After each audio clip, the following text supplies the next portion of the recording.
क्या आप जानते हैं कि भारत की स्पेशल फोर्स के जवान कांच के गिलास बिल्कुल बिस्किट की तरह चबा सकते हैं? क्या आप ये जानते हैं कि राजस्थान के ज्यादातर शहर अलग अलग रंगों से बने हैं? अगर जानते भी हैं, तो क्या आपको पता है क्यों? क्या आप इस बदकिस्मत आदमी के बारे में जानते हैं जिसके पीछे बिजली यानी लाइटनिंग हाथ धोकर पीछे पड़ गई थी? आज के फैक्टोनिक के इस वीडियो में ऐसे ही 12 रैंडम फैक्ट्स के बारे में बात करेंगे, जिसे सुनकर आपके होश ही उड़ जाएंगे। नंबर 12, एक आदमी के पीछे बिजली पड़ गई। हम यहाँ बिजली नाम की किसी लड़की के बारे में बात नहीं कर रहे हैं, बल्कि असली वाली बिजली यानी लाइटनिंग की बात कर रहे हैं। वॉल्टर समरफोर्ड नाम के ब्रिटेन के इस बेचारे बदकिस्मत आदमी ने पिछले जन्म में पता नहीं क्या पाप किए होंगे कि इस जन्म में पूरे जीवन भर बिजली ने इसका पीछा नहीं छोड़ा। पहला वाकया 1918 में फर्स्ट वर्ल्ड वॉर के दौरान घटा, जब सेना के इस जवान की तैनाती बेल्जियम में थी। बिजली गिरने से उनकी कमर से नीचे का हिस्सा पूरी तरह पैरालाइज हो गया। अगला हमला 1924 में यानी 6 साल बाद हुआ, जब पूरी तरह रिकवर हो चुके वॉल्टर ने अपनी नई जिंदगी कनाडा में शुरू कर दी थी। एक दिन जब वे मछली पकड़ने तालाब गए, तब उनके ऊपर फिर बिजली गिरी। इस बार उनकी दाई ओर के आधे हिस्से में लकवा मार गया। 2 साल बाद वॉल्टर फिर पूरी तरह ठीक हो गए, मगर बिजली तो घात लगाए बैठी हुई थी। 1930 यानी फिर 6 साल बाद एक दिन जब वह पार्क में टहल रहे थे, उन पर फिर से बिजली गिर पड़ी। मगर इस बार जिंदगी से 2 साल के लंबे संघर्ष के बाद 1932 में आखिरकार उनकी मौत हो गई। मौत के बाद उनके परिजनों ने उन्हें कनाडा में माउंट व्यू सेमेट्री नाम के कब्रिस्तान में दफना दिया। मगर बिजली की कंसिस्टेंसी देखिए कि फिर से 6 साल बाद यानी 1936 में बिजली फिर गिरी और इस बार निशाना बनाया उनकी कब्र को। बिजली गिरने से कब्र का पत्थर टूटकर चूर चूर हो गया। कितना अजीब संयोग है। नंबर 11, आपने कई बार कैफेज और रेस्टोरेंट्स विजिट किए होंगे जो अलग अलग थीम्स पर बेस्ड होते हैं। लोगों को अट्रैक्ट करने और फुटफॉल बढ़ाने के लिए थीम सिलेक्शन बहुत अहम माना जाता है। मगर क्या आप जानते हैं, ताइवान चाइना का पड़ोसी देश आउट ऑफ बॉक्स थिंकिंग में इतना आउट चला गया कि टॉयलेट तक जा पहुंचा। यहाँ एक रेस्टोरेंट है जिसका नाम है मॉडर्न टॉयलेट रेस्टोरेंट। इस रेस्टोरेंट में खाना और ड्रिंक्स जिस प्लेट और कप में सर्व की जाती है, वह टॉयलेट सीट की डिजाइन में बनी होती है। जी हाँ, आप खुद देख लीजिए। इतना ही नहीं, इस रेस्टोरेंट चेन में ऐसे 3 और रेस्टोरेंट शामिल है। घिन आ रही है ना? हमें कमेंट करके बताइए कौन कौन इस रेस्टोरेंट में खाना खाना पसंद करेगा। नंबर 10, आपने कई बार आशिकों को अपनी महबूबा को रिझाने के लिए चांद को जमीन पर उतार लाने की बात करते हुए सुना होगा। पर क्या आप जानते हैं, इटली के इंजीनियर्स ऐसा असंभव सा कारनामा कर चुके हैं? नहीं, असली चांद नहीं ले आए, बल्कि उन्होंने एक ऐसे ब्रिज का निर्माण किया जो बिल्कुल चांद की तरह दिखता है। इस ब्रिज के निचले हिस्से में बिल्कुल चांदनी की तरह की रोशनी आती है और पानी में इसका रिफ्लेक्शन चांद को पूरा करता है। ये सचमुच बहुत सुंदर लगता है। क्या आप ये ब्रिज देखने के लिए इटली जाना चाहोगे? हमें कमेंट करके जरूर बताइए। नंबर 9, आपने सड़कों पर रिफ्लेक्टर्स तो जरूर देखे होंगे। ये मुख्य रूप से रातों में सड़कों की चौड़ाई का अंदाजा लगाने में ड्राइवर्स की मदद करते हैं। मगर Japan, as you all know, इस टेक्नोलॉजी को एक अलग ही लेवल पर लेकर चला गया है। दरअसल बरसात के वक्त जो पानी सड़क पर भर जाता है, वह इन रिफ्लेक्टर्स की मदद से अंडरग्राउंड वाटर रिजर्वोयर में चला जाता है और बाद में यह पानी सड़क धोने में इस्तेमाल किया जाता है। Well done Japan. आपदा में अवसर खोजना शायद इसी को कहते हैं।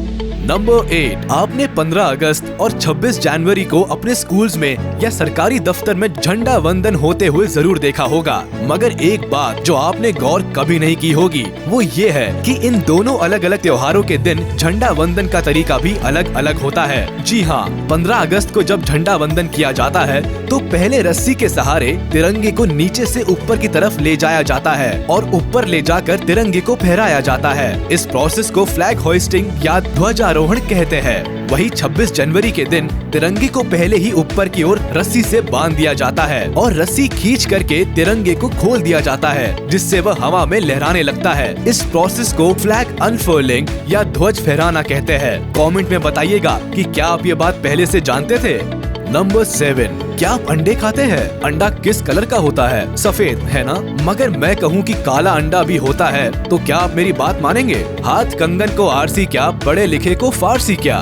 लीजिए खुद देख लीजिए, ये अंडा है इंडोनेशिया में पाए जाने वाली मुर्गी की एक नस्ल आयाम सिमानी का। ये मुर्गियाँ पूरी तरह से काली होती है, पंख, चोंच, यहाँ तक कि इंटरनल ऑर्गन्स भी काले रंग के होते हैं। अच्छा, एक और कमाल की बात, इस मुर्गे का एक रिश्तेदार हमारे भारत के मध्य प्रदेश और छत्तीसगढ़ राज्य के कुछ हिस्सों में भी पाया जाता है। नाम है कड़कनाथ। इसका रंग भी काला होता है।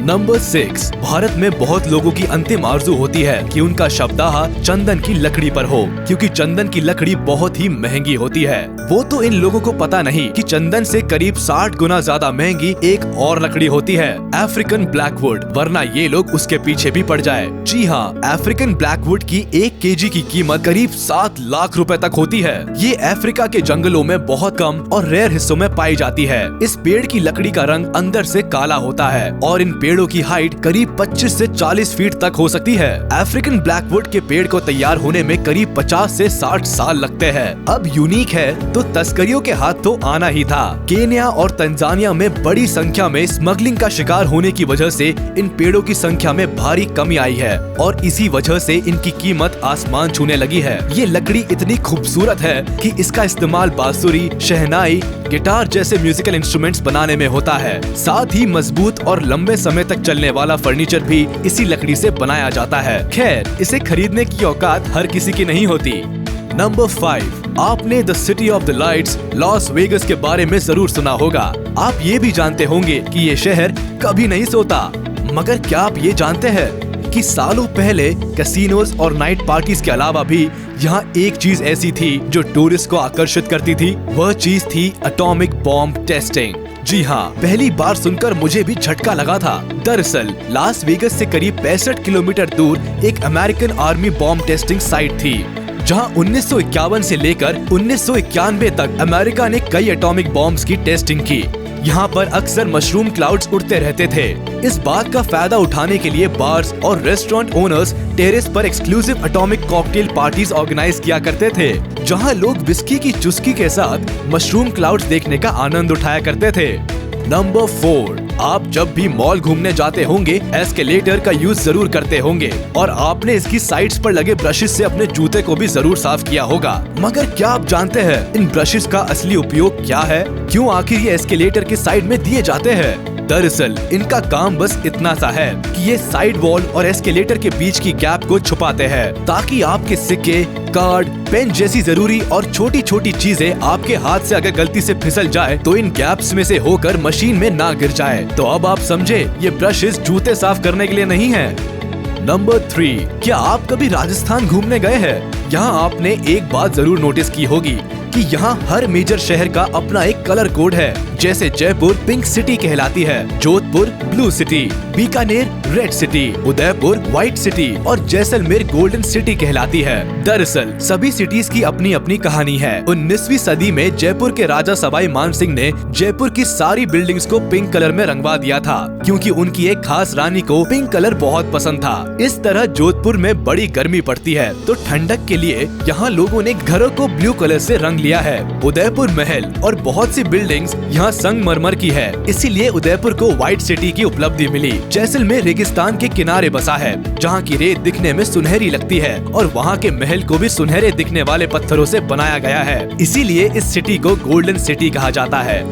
नंबर 2, आप ये तो जानते होंगे कि प्लास्टिक सर्जरी के जरिए लोग अपना पूरा का पूरा हुलिया चेंज करवा लेते हैं। मगर क्या आप ये बात जानते हैं कि प्लास्टिक सर्जरी का आविष्कार किसने किया था? तो अब समय आ गया है एक बार फिर शान से छाती फुलाने का। जी हाँ, प्लास्टिक सर्जरी के जन्मदाता का श्रेय भारत को ही जाता है। करीब 2500 साल पहले यानी 600 BC में सुश्रुत नाम के एक महान चिकित्सक ने भारत की पुण्य माटी में जन्म लिया था। उनकी किताब सुश्रुत संहिता में सर्जरी और स्किन रिकंस्ट्रक्शन के बारे में डिटेल्स में बताया गया है। इस किताब में शरीर के एक हिस्से की त्वचा निकालकर दूसरे हिस्से में लगाने की कई प्रोसीजर्स मेंशन्ड है, इसीलिए सुश्रुत को फादर ऑफ प्लास्टिक सर्जरी भी कहा जाता है।